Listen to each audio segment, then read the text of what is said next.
Welcome to Whispers in the Dark, where every shadow hides a secret, and every tale leaves a scar. Here, we unravel the forgotten, the cursed, and the damned. Dim the lights, lock the doors, and whatever you do, don't listen too closely, because some stories don't like being told.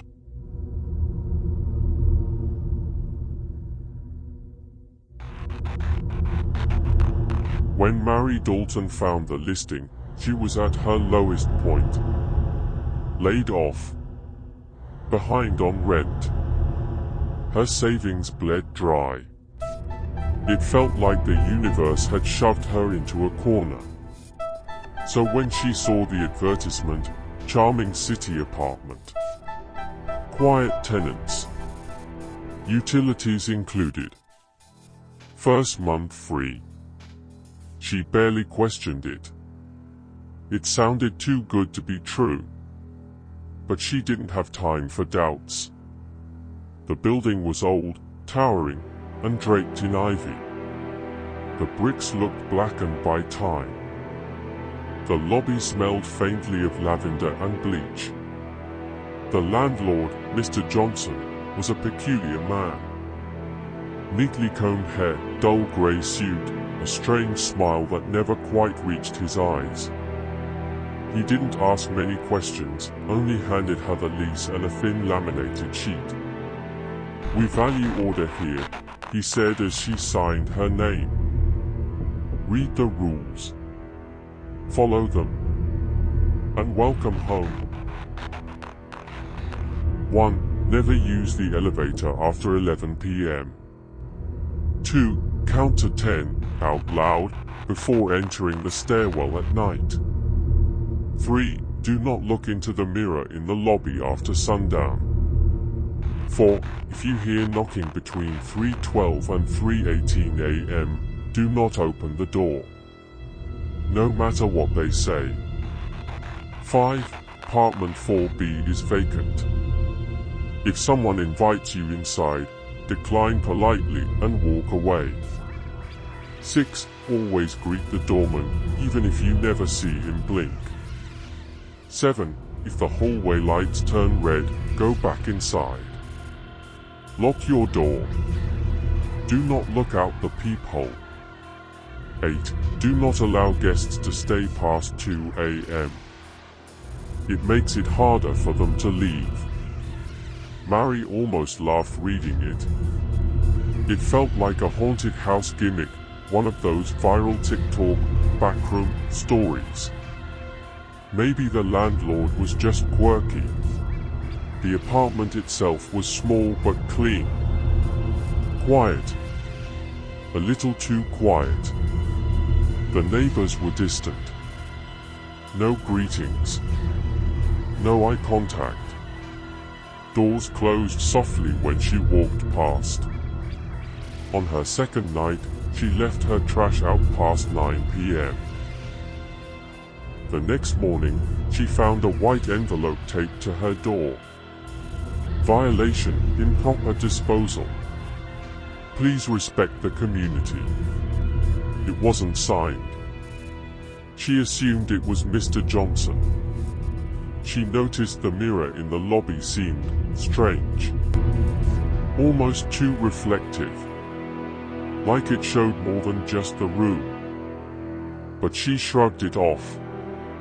Then the elevator stopped between floors late one night. 11:07 p.m. The lights flickered red. Something moved behind her reflection in the elevator doors, something that didn't follow her movements. She took the stairs after that. The neighbors began to change. A sweet old lady from 2A brought cookies. Burnt around the edges, but thoughtful. The man in 3C offered to carry her groceries. Even the hallway felt less cold. Most people don't last past week 1, the woman in 2A said as she handed Mary a paper bag of ginger snaps. It means the building likes you. Mary laughed it off, but her skin prickled. Then one night, as she passed the mirror in the lobby, she caught her reflection smiling before she did. She invited friends over. She needed a break from the weirdness. Laughter filled the apartment, echoing in the silence that usually gripped the building. But time slipped. Drinks flowed. Suddenly it was 3:13 a.m. Then, a knock. Tap. Tap. Tap. Mary? It's me. You dropped your keys earlier, remember? It was her voice. Her exact voice. Coming from the hallway. One friend, Matt, got up to open it. She grabbed his arm. That's not me, she whispered. The knocking got louder. More urgent. Don't be rude, Mary, it said. Let me in. Then, the hallway lights turned red. They turned off all the lights and huddled in silence. When they looked out through the peephole, the hallway was empty. Until it wasn't. For a moment, the peephole showed an eye staring back. Wide. Pale. Inhuman. Then it vanished. The next morning, Mr. Johnson knocked. Hope your gathering was enlightening. A reminder, no guests after 2 a.m. He handed her a fresh copy of the rules.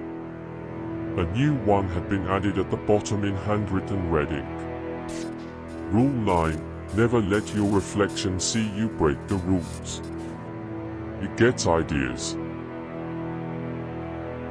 Mary tried to leave. But when she packed, she found all the doors locked from the outside.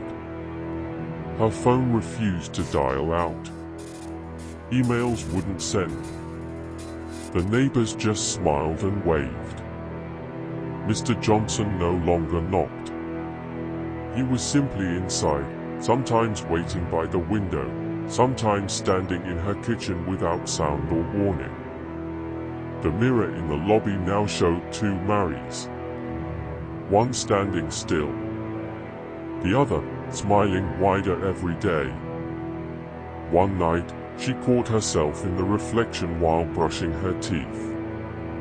But her reflection wasn't brushing back. It was watching. Smiling. And slowly mouthing something. You're already mine. She left one morning. Or tried. The elevator was gone. The stairs now spiraled endlessly in both directions. The lobby mirror was shattered, but it still reflected her standing whole, smiling, in a perfectly clean lobby. She fled back to her apartment. On the floor outside her door lay a final envelope. Inside was a note. Just 5 words. Rule 10. You live here now. Weeks later, a real estate agent would show the apartment to a new tenant. The building had been vacant for years, she said. Bit of a haunted reputation. You know how city stories go. When asked about Mary Dalton, she flipped through paperwork. Never had a tenant by that name. Are you sure you got the address right?